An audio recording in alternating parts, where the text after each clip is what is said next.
que ya ha quedado bastante claro que la academia y yo tenemos gustos realmente diferentes. Y eso va a quedar comprobado en este video. Y nunca te comprendí, pero ni un poquito. Hello everybody, yo soy Génesis y bienvenidos a mi canal.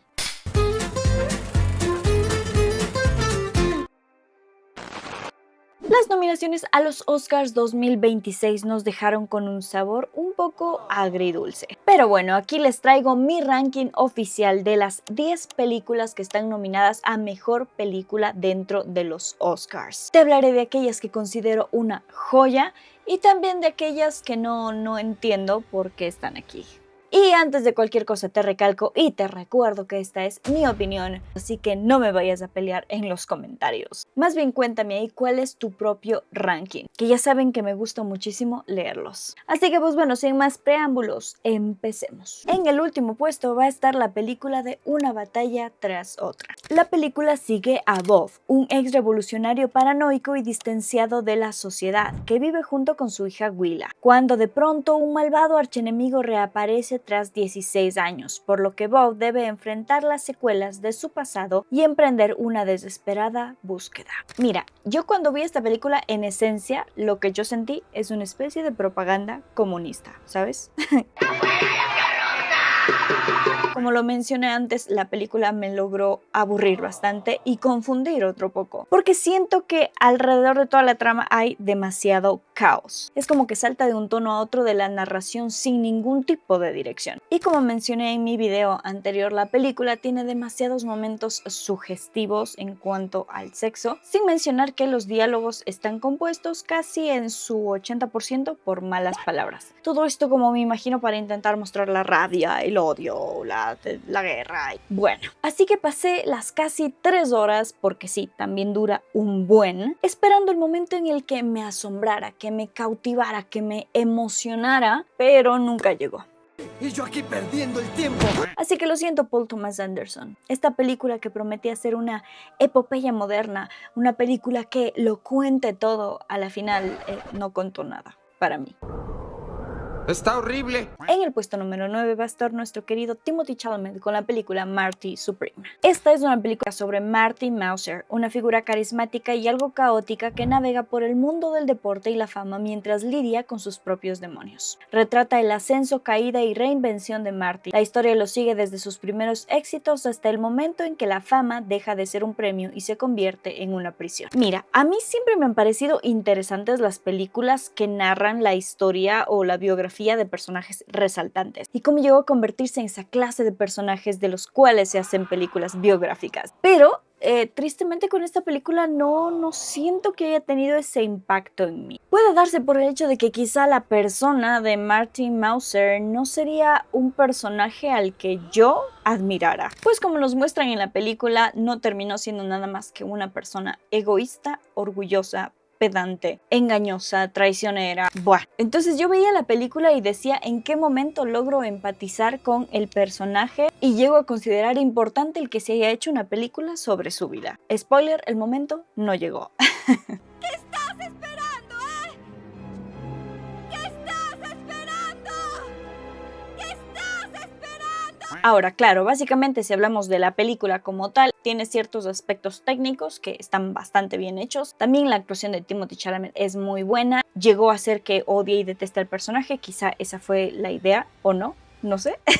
Así que bueno, la película se me terminó siendo un poquito aburrida y un poquito pesada también. Y definitivamente no entraría en mi lista o en mi ranking de películas biográficas favoritas. Suerte para la próxima, compadre. En el puesto número 8 coloqué a la película Train Dreams. Ambientada a principios del siglo XX, Train Dreams sigue la vida de Robert Greiner, un hombre silencioso que trabaja construyendo vías ferroviarias en una América que avanza sin preguntarse a quién deja atrás. La película recorre décadas de su vida desde el amor y la familia hasta la pérdida y el aislamiento, todo contado con una sensibilidad contemplativa. Esta película tiene la intención de no ser una película que contiene eventos o momentos impactantes o muy elaborados, sino que pienso que se enfoca mucho más en pequeños momentos que definen la existencia. Muestra por una parte la expansión y el llamado progreso, contrastada con la soledad y la pérdida del protagonista. Pienso que la película tiene mucha riqueza visual y es bastante emotiva, pero la trama sí la siento un poco incompleta. Hay varios arcos argumentales que terminan sin desarrollarse del todo, no había resolución ni profundización en varios de los temas que se tocan, las problemáticas que se tocan, como el racismo, la deforestación o la misma guerra. Y el final, digo desde ya, es bastante abrupto y para nada tranquilizante o esperanzador.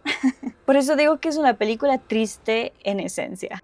No, por favor no digas eso. Creo que es una buena película, pero no va más allá de eso. En el puesto número 7 está la película brasileña El Agente Secreto. Este thriller político sigue a Armando, un hombre común que se ve forzado a huir al ser perseguido por la dictadura militar. Es una película que refleja la paranoia, la corrupción y la violencia de la época. Esta, para mí, es una película cruda, muy cruda. Y aunque la película como tal habla o se desarrolla en épocas pasadas, por ahí por los 70s, no es difícil relacionarlo con la realidad de hoy en día. Nos refleja las relaciones sociales, las jerarquías, las castas e incluso los prejuicios, la corrupción, la violencia, la impunidad.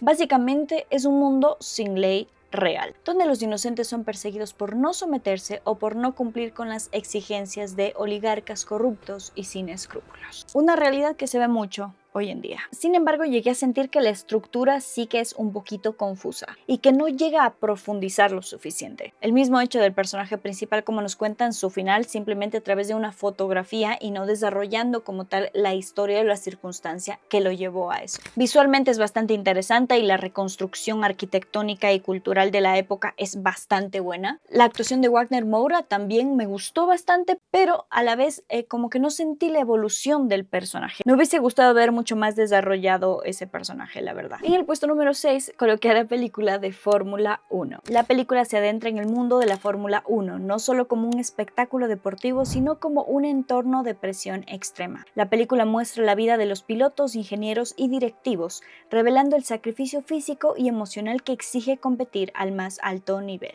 Sinceramente, con esta película yo tenía muy poca expectativa porque yo soy 000% fan de la Fórmula 1. No me gusta, no la entiendo.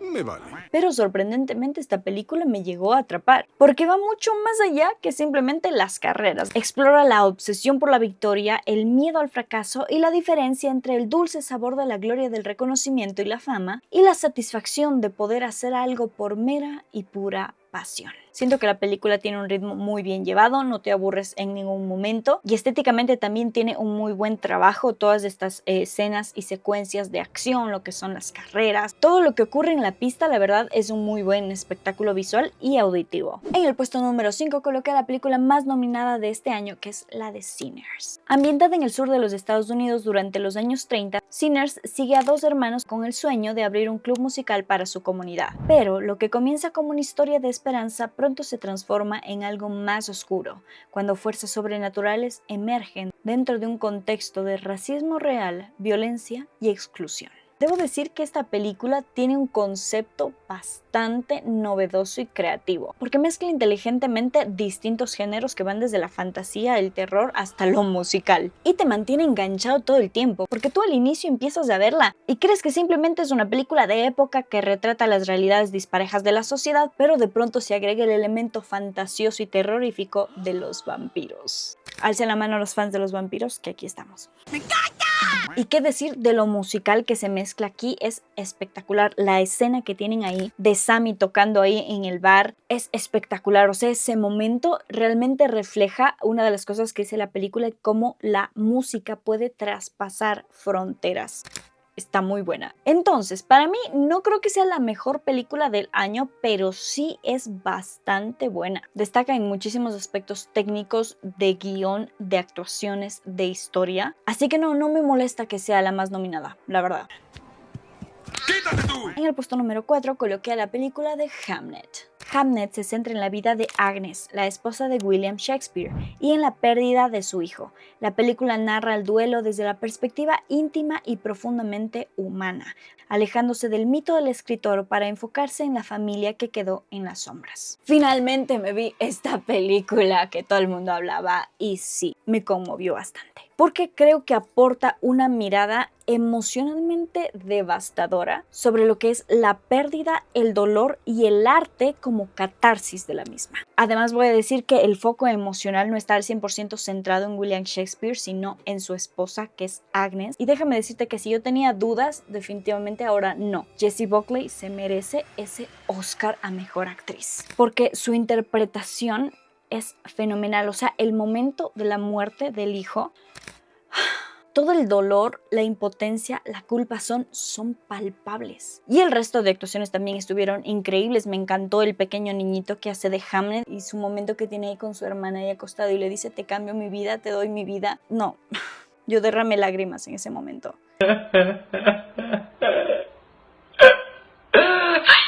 Y qué decir también de Paul Mescal, o sea, sus momentos de ira, sus momentos en los que se porta algo errático y su momento final, que se siente doloroso, que se siente el duelo y todo eso canalizado a través de su obra. Es que yo no entiendo por qué lo dejaron de fuera de los Oscars. De verdad, me parece una injusticia. En el puesto número 3 está la película Sentimental Value. La historia sigue a las hermanas Nora y Agnes, quienes tras la muerte de su madre lidian con el regreso de su distanciado y célebre padre, Gustav Borg, quien es director de cine. La historia se enfoca en cómo los objetos, los recuerdos y los pequeños gestos adquieren un valor emocional desproporcionado cuando el pasado nunca se resolvió del todo. Esta es una película que yo no esperaba que me gustara, no sé por qué, pero me terminó pareciendo bastante conmovedora y profundamente reflexiva, porque explora a fondo lo que es el trauma generacional. Nos hace llegar a reflexionar en el hecho de que quizá nosotros muchas veces juzgamos a nuestros padres por lo que fueron o no fueron con nosotros, pero no nos preguntamos qué hay detrás de esa persona, cuál es su pasado y por qué es como es. Y te invita sobre todo a pensar en la importancia del perdón, y no para justificar acciones, sino para romper con este círculo de trauma y poder generar una nueva descendencia bajo un nuevo paradigma. Así que el mensaje de la película me parece muy fuerte y muy importante. Y la forma que lo muestran a través del cine, del arte mismo, usando también el arte, la actuación como catalizador de todo eso,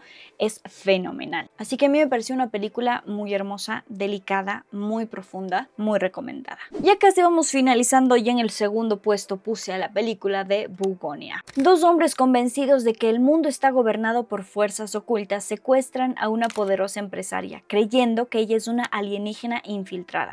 Y a partir de esta premisa absurda, la película desarrolla una sátira feroz sobre las teorías conspirativas, el poder corporativo y la fragilidad de la verdad. Al inicio no tienes la más mínima idea de lo que está sucediendo. Simplemente ves a dos tipos que parecen que están medio loquitos, que están obsesionados, que son conspiranoicos, pero de pronto, justo cuando creías que lo sabías todo, la película toma un rumbo completamente diferente. Y te das cuenta de que nada es como pensabas y de que los locos quizá no estaban tan locos. ¡Cállate los ojos! Y es que a mí me fascinan las películas que son así. No solo que me enganchan desde el principio, sino que logran sorprenderme con el final. Porque debo decir que yo tengo la mala manía de predecir el final de las películas y series. Pido mil disculpas a las personas que ven series y películas conmigo, pero yo soy así. ¡Así soy! Pero este final definitivamente yo no lo vi venir. Pero lo que prima aquí es el desarrollo de la historia, la tensión constante desde el inicio. Y voy a decir que para esto también las actuaciones fueron un gran acierto. Emma Stone creo que lo hace muy bien en su personaje, como que su actuar no es concordante con lo que está pasando y eso es lo que te llega a intrigar y atrapar. Y por otra parte Jesse Plemons, oye, su personaje me encantó, o sea, lo odié, me dio miedo y después empaticé, no sé, un montón de cosas, pero estuvo realmente bien y no entiendo por qué no lo nominaron a los Oscars. Christine, estoy de acuerdo con lo que dijiste, los Oscars están, como dirían ahí en España, de Lulu, de verdad. Estás bien pendejo. Y en el puesto número 1 no podía estar otra película que no fuera Frankenstein. ¡Te amo! Esta nueva versión del clásico de Mary Shelley reimagina la historia desde una perspectiva profundamente emocional. Victor Frankenstein no solo es un científico obsesionado, sino un hombre aterrorizado por la soledad y el deseo de desafiar a la muerte. La película se enfoca en la responsabilidad del creador frente a su creación y la tragedia de buscar amor en un mundo que solo responde con miedo y odio. Mira, no voy a decir mucho de esta película porque ya hablé de ella a fondo en mi video. Si es que no lo has visto, anda a verlo, pero no me cansaré de decir que esta para mí es una obra maestra. Lo mejor que yo he visto en mucho tiempo, debo ser sincera. Desde los aspectos técnicos como las locaciones, el maquillaje, los vestuarios, la luz, la fotografía y muchísimo más, hasta la profundidad de la historia. El hacernos cuestionar lo que hace de verdad a alguien un monstruo. Toca también temas de trauma generacional y la búsqueda constante de amor y de perdón. No, es que de verdad la película es bastante profunda. Así que yo aplaudiré siempre a Guillermo del Toro y odiaré eternamente a la Academia por no nominar a Guillermo del Toro como mejor director. Eso no tiene excusa ni justificación. ¡Te odio! ¡Te odio! ¡Te odio!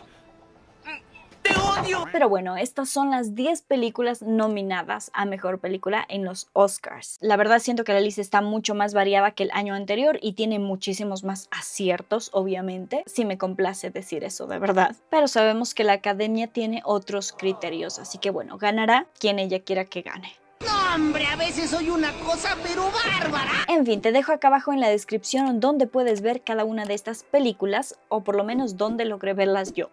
Y para que me cuentes cuál de ellas crees que merece el Oscar. Te leo en los comentarios. Y pues ya, gracias por acompañarme en este videíto, espero que les haya gustado mucho. Como siempre, nos vemos en el próximo. Chao, chao.